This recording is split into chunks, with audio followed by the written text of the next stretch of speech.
What's going on, guys? Welcome back to another video. In this video, I've got another very important AMC update to bring to all of you this evening. So what we're going to be discussing in this update is a little bit of the technicals on the longer time frames for AMC, because we did just see some things start to flip. We're also going to be going over the short interest data that we always like to cover, the options chain, to kind of explain some of the price action that we saw today with not only AMC, but also GME. And that's the other thing that I want to touch on as well, that pretty significant short attack that we ended up seeing on GME.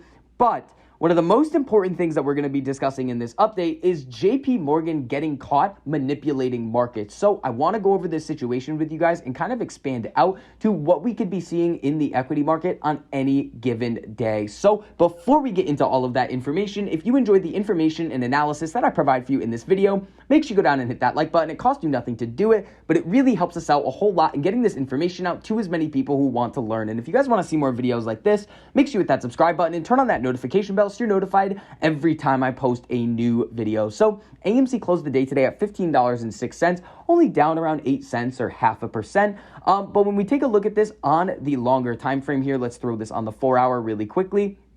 We see that the 4-hour 13 EMA is at $15.10. Now, we did close down below 15 or that 15.10 level, closing at that 15.06, and in the after hours we're trading at around $15.15. So we're kind of at a turning point here. If we end up seeing that breakdown below this 13 EMA, well, we could end up coming back down to this level of support here at 14.73. We have this range of support right here, or previous resistance at about 14.40, and then we could be ending up right around this 48 EMA at 14.21, or even the 200 EMA, a little bit of a retest at $14. Now, this is really all kind of going to hinge on the economic data that's going to be coming out tomorrow and over the next few weeks with retail sales. We are going to be having bank earnings as well. So we do have kind of an action-packed slate coming up in terms of what's going to be influencing the market. But a little light at the end of the tunnel here, or a little bit of a silver lining, whatever you want to call it. We still have this cross up on the daily and are pretty close to getting up to that 16.13 level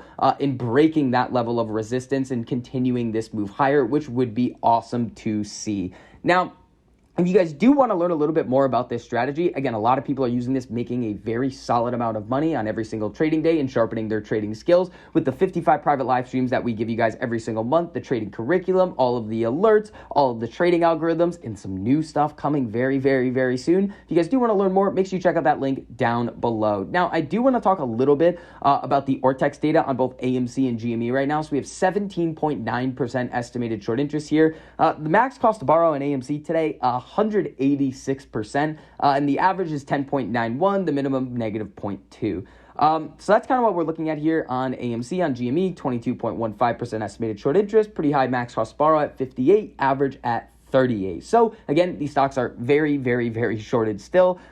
Staring at Ortex all day, in my opinion, is not really going to help us out a whole lot. Just because a stock is very, very, very shorted does not necessarily mean that you're going to see a giant move to the upside very, very, very soon. But again, we know that these two stocks that we like to talk about all the time that have very, very high short squeeze potential are still very shorted. Now let's talk about this JP Morgan situation right here, because this is really important. When we come over to this article here, JP Morgan spoofed gold to keep hedge funds happy, ex-trader says. Big hedge funds like More Capital Management and Tudor Capital Corp were so important to JP Morgan Chase that its precious metals traders routinely manipulated gold and silver markets to get the best prices on client orders, a former trader for the bank told a Chicago jury. They brought in a huge volume of trading, which made the bank a lot of money and our team a lot of money. John Edmonds, a former trader on JP Morgan's precious metal desk, said Wednesday when asked about Tudor, he made similar statements about More Capital. Knowing that they're trading in the market and what they're doing was valuable information for the bank.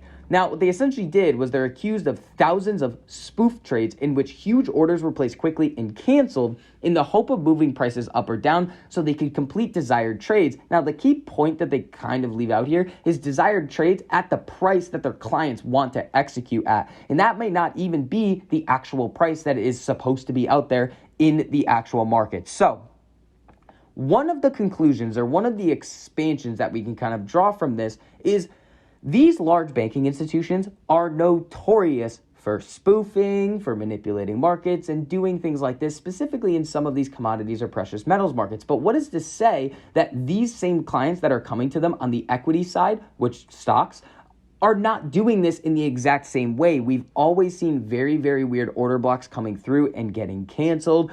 We see a lot of barcoding in the overall market. So what does this say that these large banking institutions are not doing the same thing in the stock market? The other thing that this tells us is that these large banking institutions, JP Morgan, Goldman Sachs, Citi, are very much beholden to their hedge fund clients. As we can see here, they like to say that they brought in a huge volume of trading, which made the bank a lot of money. Now, if they don't do what this hedge fund wants them to do and get the best order execution that the hedge fund wants, then they are just going to go to somebody else who is going to do the exact same thing. This is very similar to the kind of dilemma that the rating agencies were facing back in 2008, where if one rating agency did not rate one of these bonds how the issuers wanted them to be rated, then that issuer would just go to another rating agency and get the rating that they wanted. So again, that's kind of going to complete this section on JP Morgan, but we know that these things are happening on a day-to-day basis. Now, expanding on this a little bit further, I kind of want to talk about what happened with GME today. So coming over to the chart on GME, on this 5-minute scale here, I want to kind of bring up a couple of these volume candles that we saw. So these volume candles right here, 255,000 in volume on this big red sell candle right here, and 295,000 in volume on this red sell candle here. So we have about 550,000 in volume in this 10-minute period. Now, if you look after, 39,000, 101,000, 20,000 on these 5-minute periods, 38,000, 29,000. So this was a massive volume spike and a very, very large amount of selling pressure. Why? Well, this is a monthly options expiration date, and as we can see with GME today, it hit a high of 151.95. When we come over and take a look at the option chain specifically for GameStop, and we look at how many options would have been in the money at 150, there was an additional 6,900 call contracts that were running in the money at that price point. So what these large institutions are doing are trying to push the stock down in order to avoid significant price run-ups in the form of a gamma squeeze. Now, we can see something very similar happen with AMC too. Now, there is a little bit of a silver lining here as well with where we're at in terms of AMC's price. There are still 23,000 contracts at this $15 strike, and they are still in the money. There's another 18,000 at 16. There's another 10,000 at 17 here, but 53,000 at 20. That's a lot of call contracts that, if they run in the money, is going to provide a lot of buying pressure. And again, this put side here, this $20 strike, 31,000 contracts. So pushing these contracts out of the money would be a very good sign. But coming over here and taking a look at what we're actually seeing, on the kind of balance of calls and puts on AMC's chain here, we have 68,000 calls in the money and about 69,000 puts. So it flipped back to the other side too, but it is pretty even right now. Going into Friday, it's pretty much anyone's game in terms of what is going to happen with the options chain and what kind of delta hedging that we're going to be seeing going into the next couple of trading days after close tomorrow. So that is going to wrap up this update on AMC, this JP Morgan situation, and what happened with GameStop today. If you guys enjoyed the information and analysis that I provide for you in this video, make sure you go down and hit that like button. It costs you nothing to do it, but it really helps us out a whole lot in getting this information out to as many people who want to learn. And if you guys want to see more videos like this, make sure you hit that subscribe button and turn on that notification bell so you're notified every time I post a new video. So I hope you guys are having a good evening, and I'll see you guys in the next video.